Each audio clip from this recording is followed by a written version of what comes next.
exciting new venture for me at the WEF. I've been moderating sessions here since 1999, and I don't think I've ever moderated one like this, so I have really no idea how it's going to go. I will start by introducing the contributors to the discussion. Then I will go through how we're going to proceed. But the key point is it's going to be very much an exchange with the audience. So we're going to have a couple of questions at the beginning, and there will be a 10-minute exchange between the two panelists, and then you can ask questions. I don't mind in this case if you make a point, but the point will have to be brief. We've got questions coming from a virtual, from an audience out in the world, and we want the panelists to have an opportunity to address those questions. And that means you can't make long speeches. I also think that one of the fascinating things about this is though the two participants, Christine Lagarde, of course, who is currently president of the European Central Bank, before that was managing director of the IMF, and Michael Sandel, a very distinguished political philosopher, would you say, who's professor of government at Harvard University, at which point everybody says boo.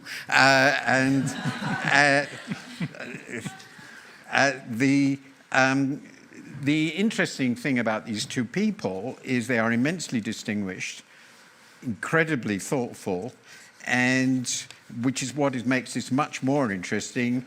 We wouldn't regard them as professional economists in the sense that they haven't done graduate degrees in economics. And I, the moderator, have, which is a very interesting situation for me to be in.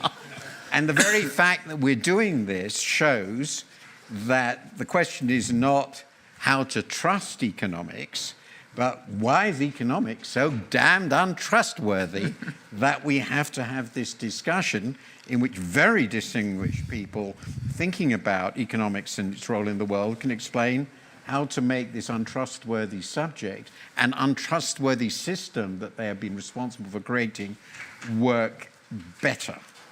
And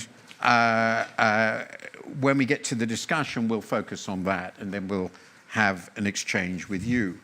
Now, before that, we are going to have some questions, and to address those questions, you have to get onto Slido.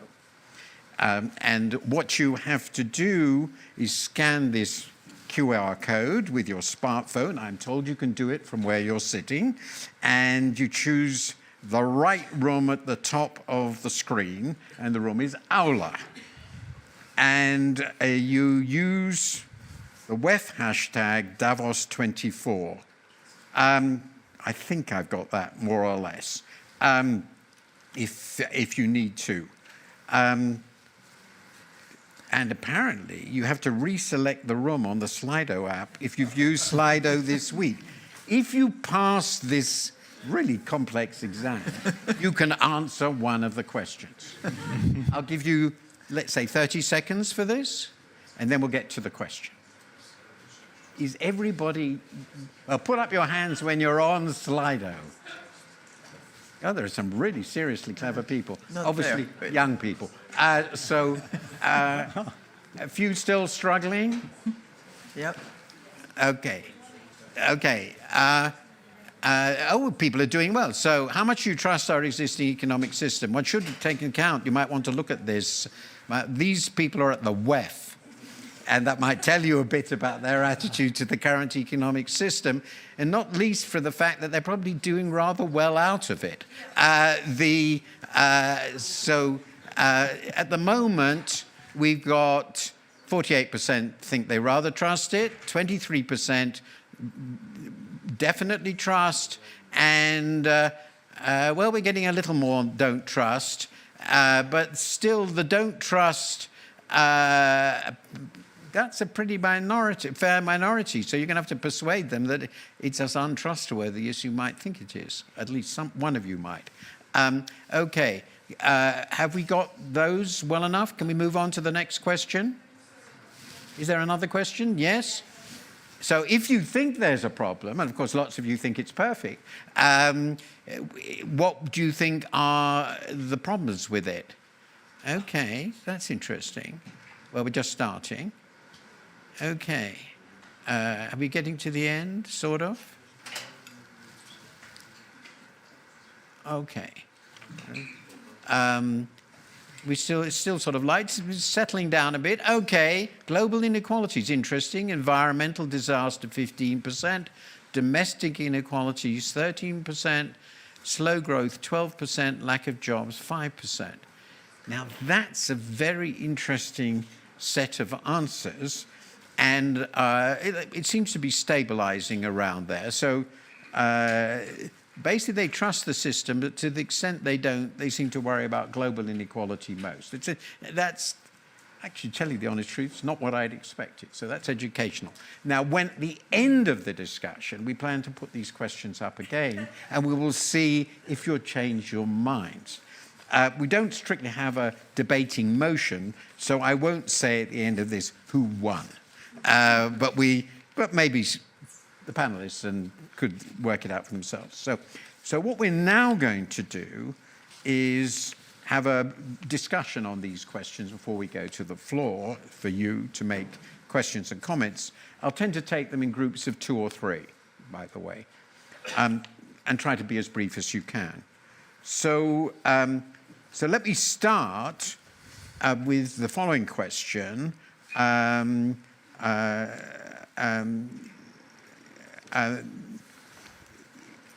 What, in your opinion, is good and bad about economics and the economic system it has created, inspired, or influenced? And then after discussion of that, we will have a discussion of what's to be done about it. So let's start then with Christine. What is good or bad about economics and the economic system that we have?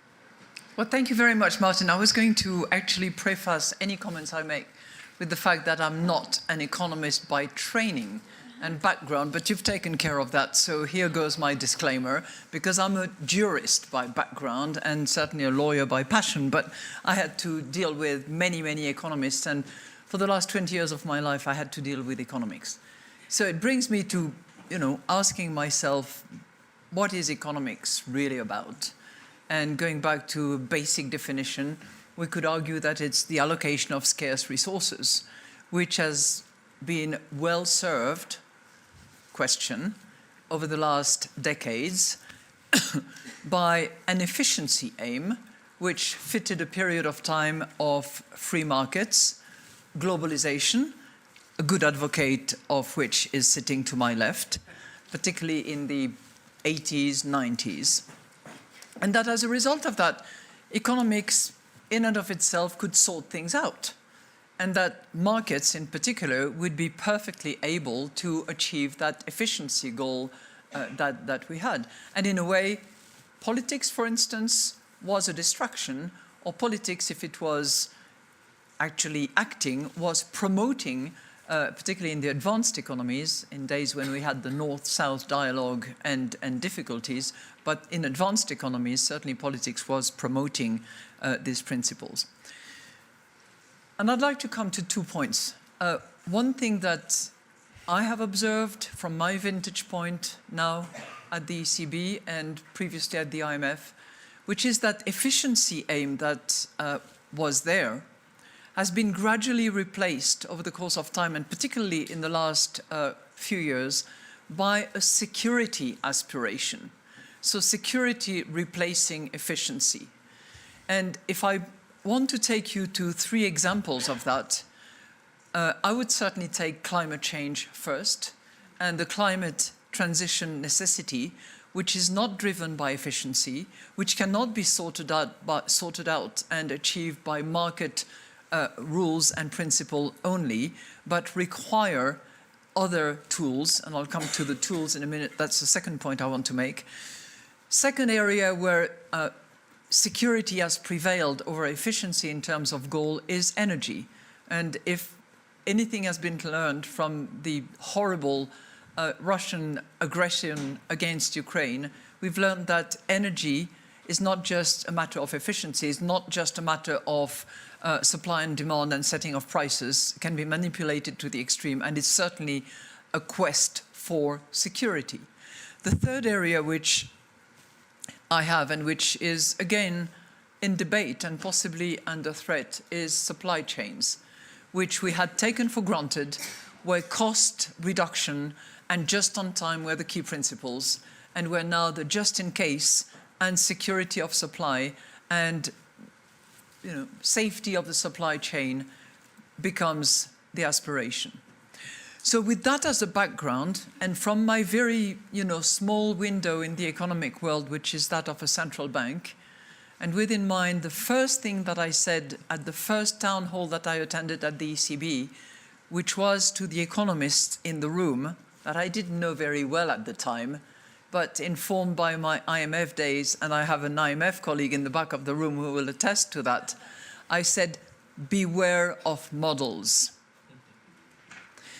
And if I bring these two together of, security over efficiency, beware of models, what I draw from that is the fact that many of those shocks that are bringing security over efficiency are exogenous shocks, are certainly not linear development, but are crisis or development or exogenous development that are not in models, that have not been in models, and that have led us, and the ECB, the European Central Bank, was the first one to admit that it had got it wrong in a way, was not captured in our model, and therefore gave us projections and forecast that were out of sync with what we should have actually explored. And that leads me to my last point, which is that economists, not the good ones like you, Martin, but many economists are actually a tribal clique. There have been studies of, quotations, cross-fertilization, cross-references, and economists, I think, together with quantum physicists, are the most tribal scientists that you can think of. They quote each other's. Yeah, men more than women, by the way, but that's another story. Ooh. But they don't, it's true. Yeah. But they don't go beyond that world because they feel comfortable in that world, and maybe models have something to do with it. And what I think we should move towards, and I'm trying to convince my colleagues that we have to, is bring in people that are not members of the tribe.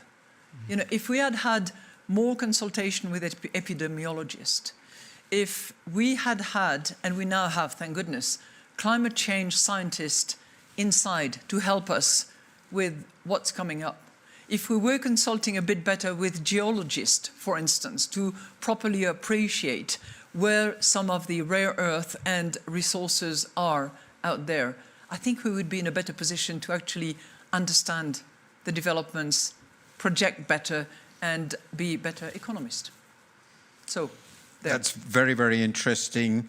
I should say that myself, having been an academic economist and having a terrible tendency to quote political scientists and political philosophers, I long since ceased to be a respectable economist. In fact, I think not even really an economist. So that I am very comfortable with what you said, but I do agree that many of my friends will be pretty shocked. So, Michael, what's good and bad about economics? Well, let me begin with the question of trust, which is really the centerpiece of this Davos year.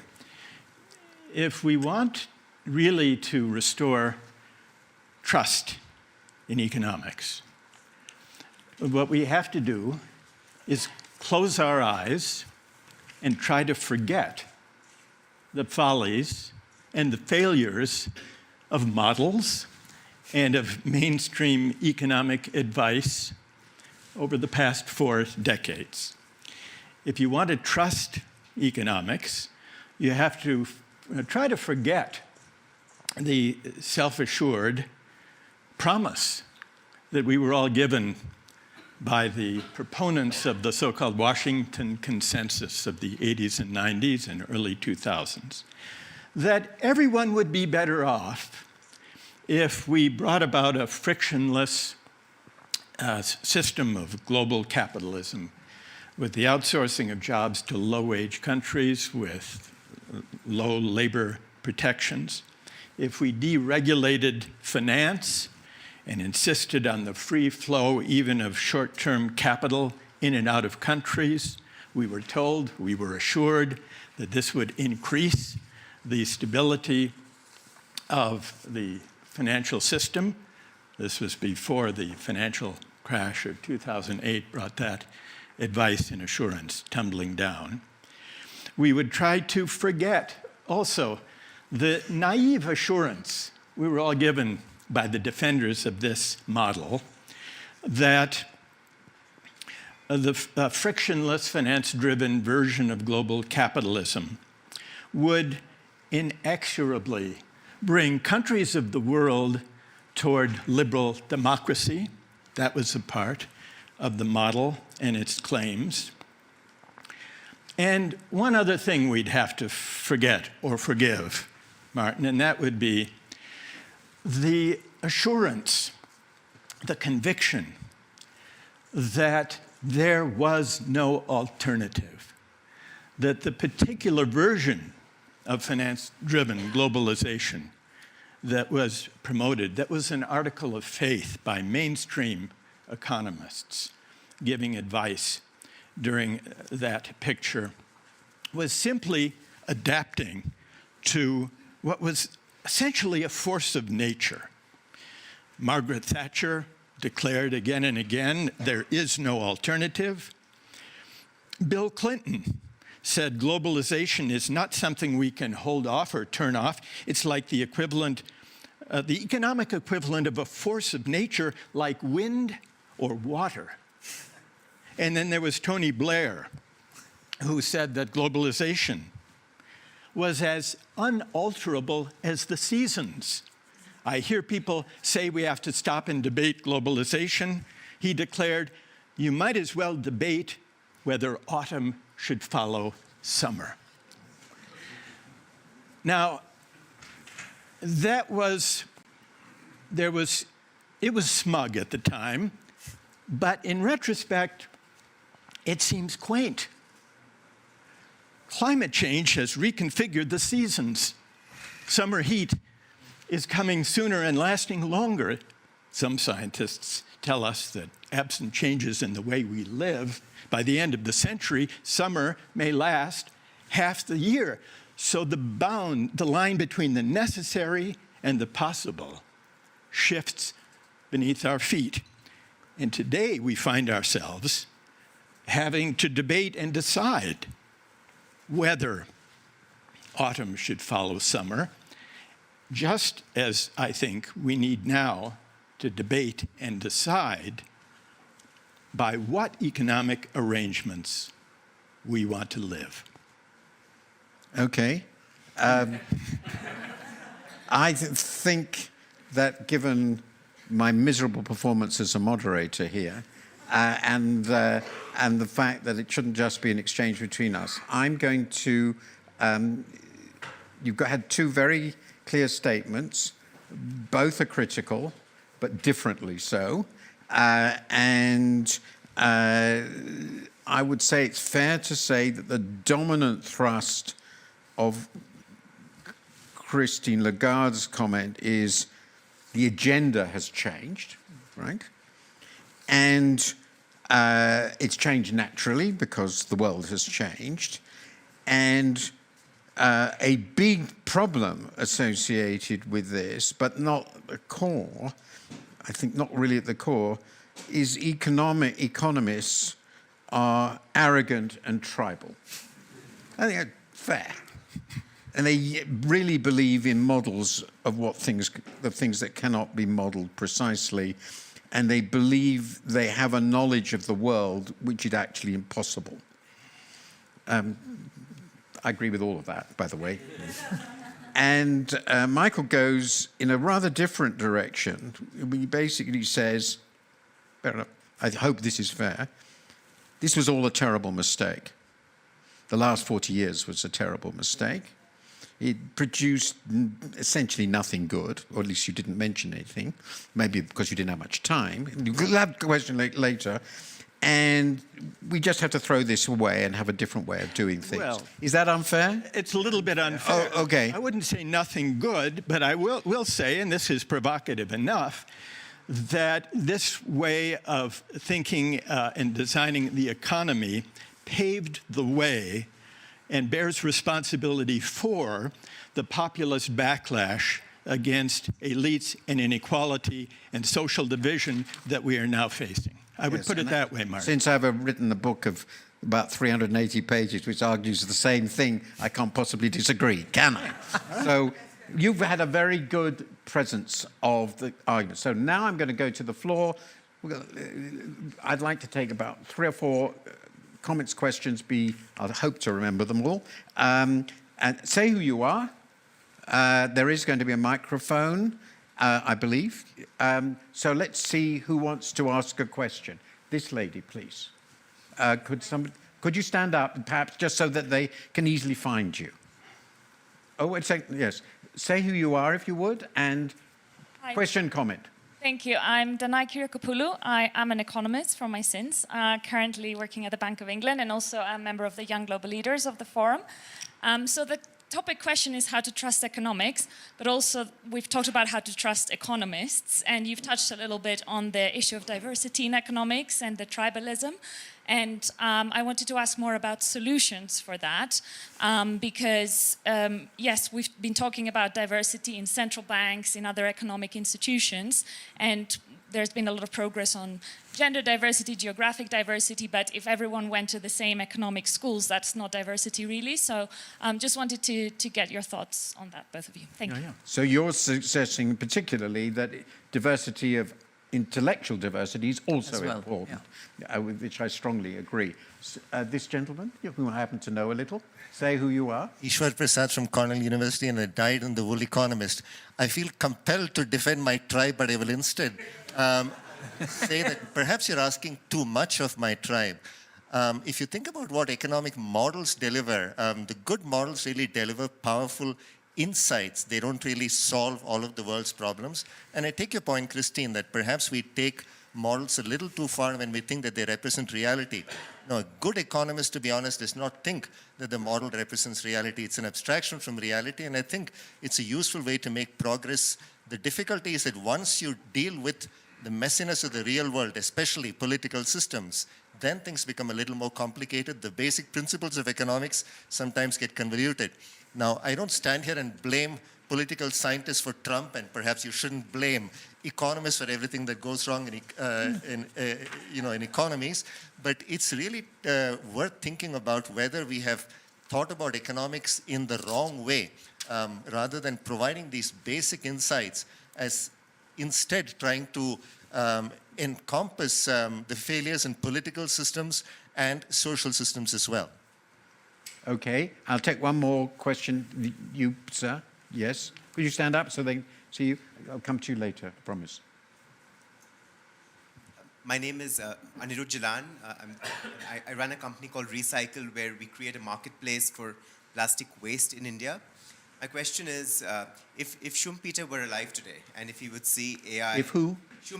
Schumpeter, okay. If he were to witness AI and climate change, do we think that his theory would be a little different? He would? Theory would be a little different. Would be? Different. His theory of growth here, he produced quite a lot of theories. Okay, so that new technological innovation would disrupt existing jobs, existing systems. And you want to ask whether he would change his, okay. Okay, that's an interesting way to go. I'll come to that in a moment.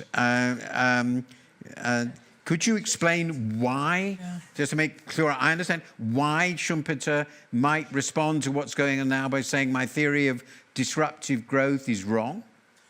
I would have thought it's vindicated, but sorry, I'm not a panelist.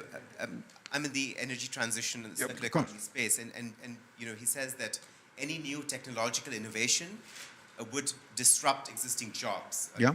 And with AI, but what do we think that in the energy transition or in the climate change transition, would that really disrupt existing? Would it augment it? And the same for AI. Okay. Disrupt or augment are the alternatives. Okay, I'll come to that in a moment. Okay, let me, if I may, go to the panel, and then I should probably look at my screen. Christine, I think the question about how do we solve the problem of diversity and particularly intellectual tribalism is very well addressed to you, since you're running one of the world's most important central banks. So what are you doing to solve it? First of all, thank you for the question, because I think that one of the ways to solve it is to bring it up for debate, to be vocal about it, and to recognize that if we do not make progress, we will continue to have this group thinking that doesn't work. You know, when you're surrounded, as some of you have been, or as I have been and still am to an extent, by the same exact kind of character, I will not describe in details, who have gone exactly to the same schools, who are roughly the same age, how do we expect, you know, new thinking or real debate? So to talk about it, to raise your voice and the voice of young participants like the young leaders, but also to have, as much as possible, this principle of diversity endorsed at the highest level, because you have to lead from the top on that one, to have quotas in place, or at least targets, to review them on a regular basis, I mean, there are lots of tools that can be used for hiring and selecting and building the pipeline that are used by some, but not by many. And I think that, you know, everyone is accountable. I'm not going to tell you how many women I've hired. It's hard, because then you very quickly get the pushback of the white middle-aged man who says, I'm at a disadvantage, this ain't fair. But as, you know, RBG would have said, to restore parity in the Supreme Court, she was asked, how many Supreme Court justices should there be? And she said, all of them should be women. And when asked, why do you say that? She said, well, to restore parity, you have to look back at history, and it has been those 9 judges, always of the same gender and of the same color for many, many years at least. So it's not retaliation, it's rebalancing. I'm not going as far as that. But we really have to make efforts, and I thank you for your question, and I think that each and every one of us, wherever located, we have to help with that, because it's good for the bottom line, it's good for yourself and feeling good about it, and it's just economic sense and not nonsense. Can I thank you very much. I was just thinking that if that's the goal that you have, you've got quite a long way to go. Absolutely, I know. 100% female ECB will take a little while. I was pushing the envelope on purpose. Yes, I understand. Now let me... It's what Prasad asked, I think, quite an important question, which is the sort of nasty question economists focus on. So you've asked very important and made very important systemic questions. But this is a way, since we can't debate these for hours, within any economy we could imagine, it's a very complicated system, obviously, we have to make policy decisions about how high should the interest rate be now, what is an efficient tax system, and of course there are other issues there. Now economists would say that you can't really get at the problems of complex systems without, because the reality is simply too complex, just methodologically, some degree of reliance on simplifying models. You do have to understand the simplifications, but there's really no way out of this with all the many questions you get asked about what policy should be. And isn't that actually inescapable? I don't think so. And the reason I don't think so is that if we look at the most creative economists working today, they do not rely mainly, or in some cases at all, on simplifying models. What they do, there's a shift, I think, toward more empirical work and work that bears a closer connection to broad questions of social and political philosophy. For example, I think there are many excellent economists doing creative work, in part by not relying on simplified doctrinaire models. Daron Acemoglu, for example, is drawing our attention to whether technology is truly an exogenous, autonomous force, or whether it can be directed as an open political question. Paul Collier is raising the question whether place-based economic development is an essential alternative to a single-minded focus on maximizing aggregate GDP. Ann Case and Angus Deaton have written about deaths of despair, looking at actual data about the vulnerability of those without university degrees to deaths by suicide and drug addiction and alcohol abuse. Raj Chetty has challenged complacent ideas that it's always possible to rise upward mobility from rags to riches by doing detailed empirical work on actual rates of mobility. What distinguished these 5 economists, and they're, I think, among the most fertile, creative economic thinkers working today, is precisely, Martin, that they do not rely primarily on simplified models. They look at the world. They do detailed empirical studies animated by a broader social and political set of questions. That's where I think the hope for restoring trust in economics lies. Can I bounce back as well please. and go to the question of diversity? It's also a chance for diversity because models have generally attracted male economists, if only because math is critically important. And it's notorious that young women, particularly 10, 20 years ago, were not very much in STEMs. Well, empirical work, research, analysis, attention to details, something that women are bloody good at. I would have added Esther Duflo to the list of economists that you've mentioned here. So that's an added tool that we can use. Yeah. Well, I've cited all of these people in my book, and I'm not going to talk about. I'm not here to defend economics, thank heavens. There was a question. Our differences seem to be vanishing by the moment, by the minute. Well, anyway, I'm not going to go into that because I've only got 11 minutes. I knew this would be very, very problematic. And Schumpeter, we all agree, will handle. The question on, does either of you wish to comment on, or feel that they would like to comment on whether we should take for granted that the innovations we're seeing at the moment are essentially disruptive in the Schumpeterian sense, or should we have, is he another moribund economist, or actually so outside the current conventional wisdom of economists that we can take his views seriously? What do you think? Is Schumpeter somebody whom you would put, despite his very questionable views on democracy, which you will remember, in Capitalism, Socialism and Democracy, right. The first political science book, political philosophy, that I've read. Anyway, is he okay?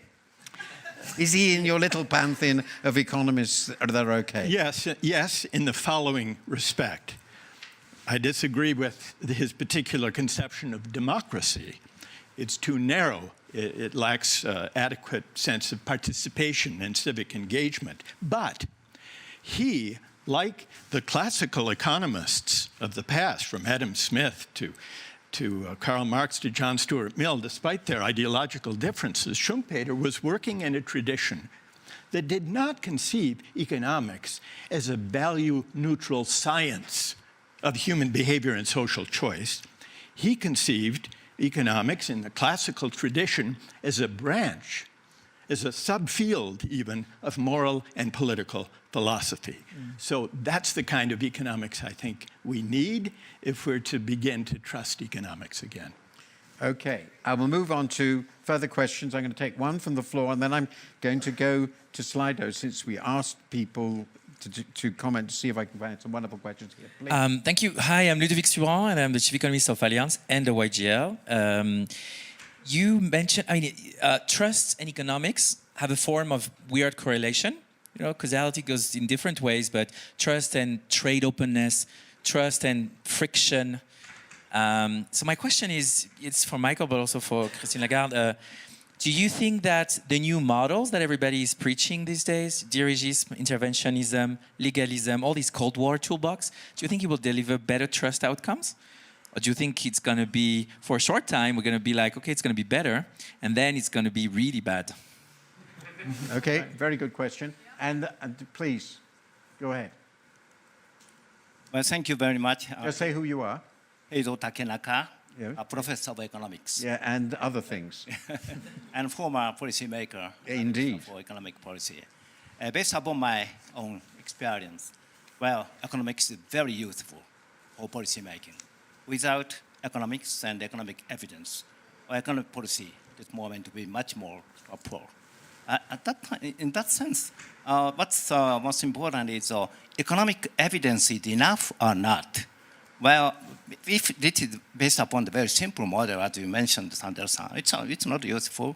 But currently, the economic models are not so simple, are much more complicated and well organized.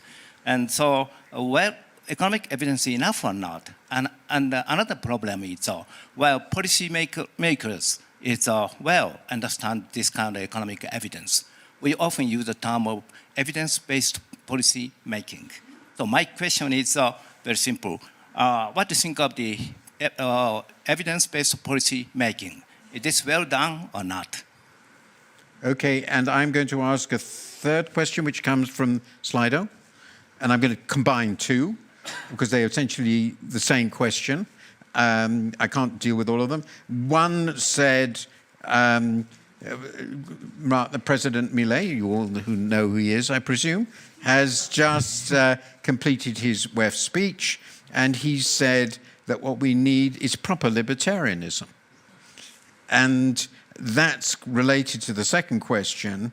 Given where we are now, is it obvious that we need much more government, or more market, or something else altogether? So there are your three questions, and I think they are actually quite related. Let's start with Michael. Obviously, you feel that the economics we've pursued in the last 40 years has been a catastrophe. No, you didn't say that. You're exaggerating, Martin. Yeah, exaggerate and simplify. I'm a journalist, for God's sake. That's what we do.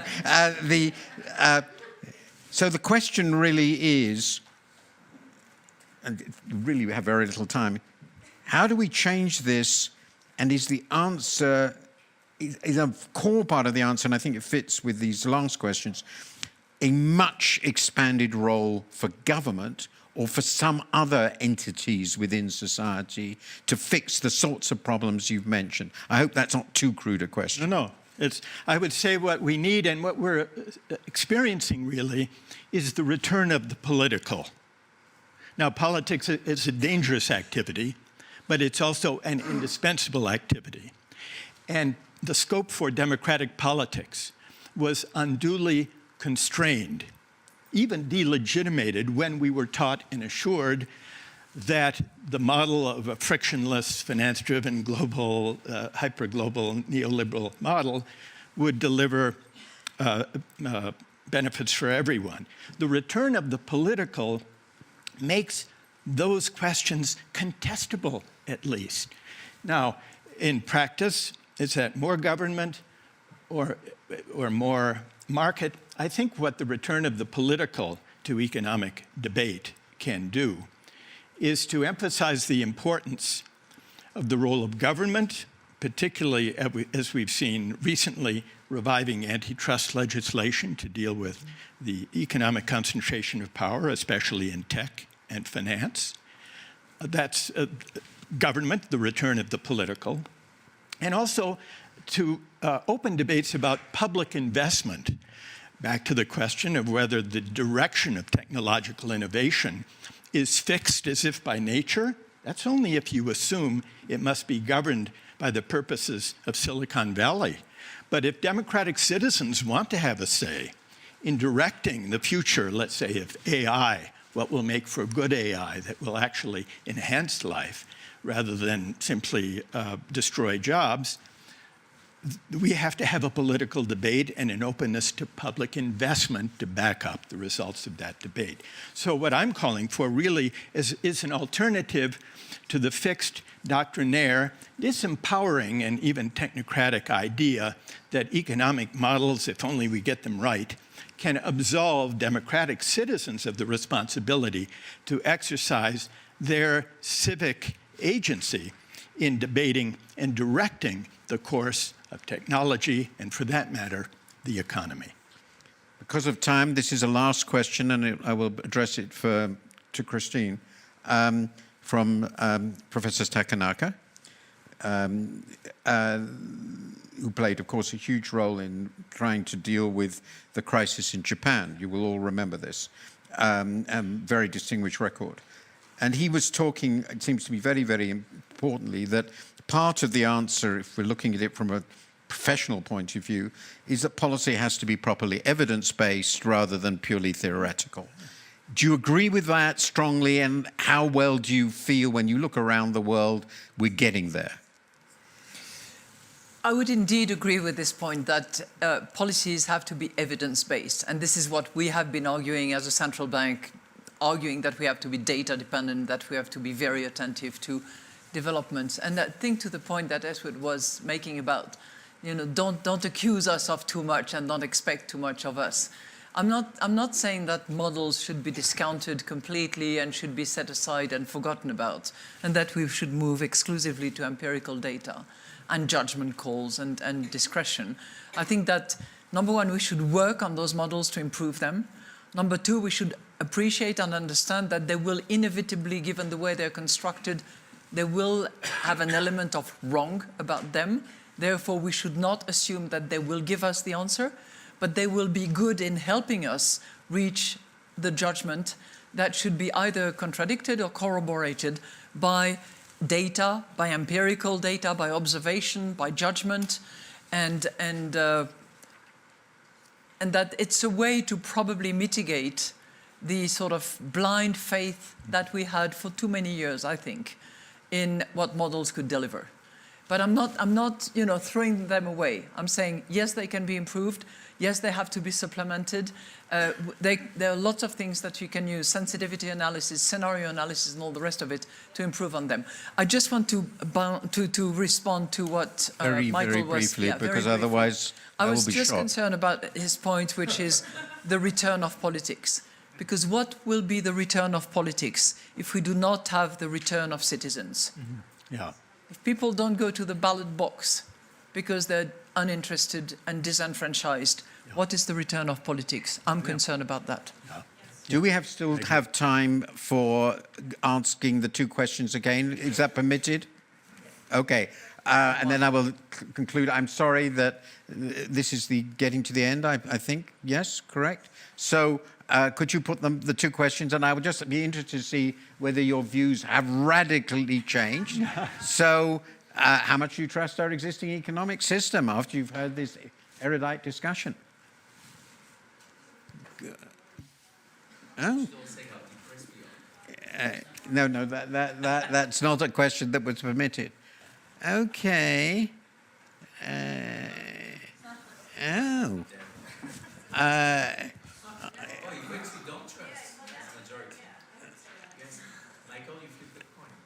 No, not quite. Look, 42, 47.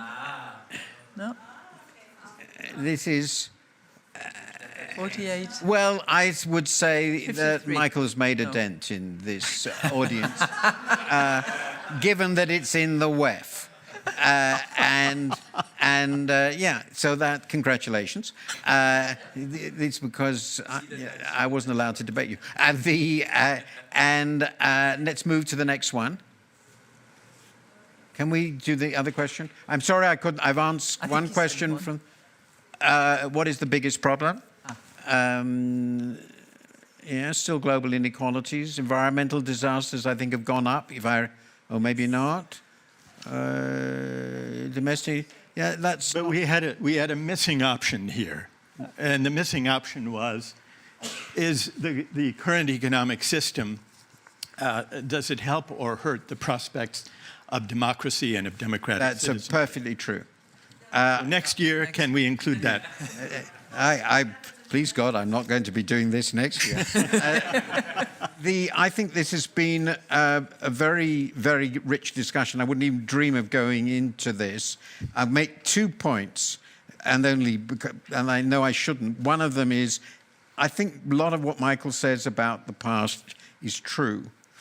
But, and it's a very big but, for me, the big argument for globalization, I read a whole book about it, was on what it would do for development.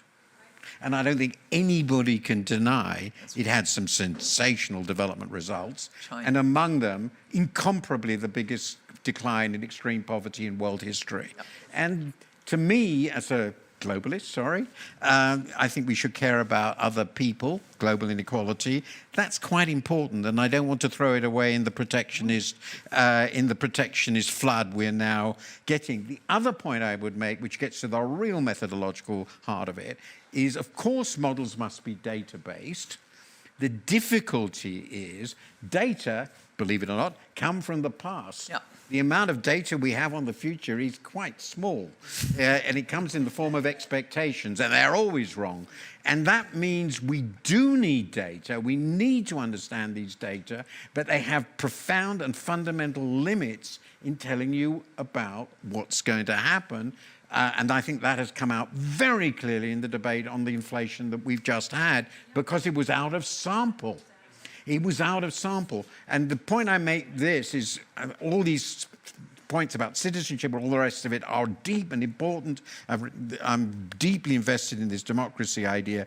But we do want to manage our society to some way, and economics is a big part of it. And the tragic problem, which is inescapable, is that it's a problem that we fundamentally cannot solve, because the economy and the decision-making in the economy is about the future. And we don't know much about the future. And if economists are clear about that, that might be very, very helpful.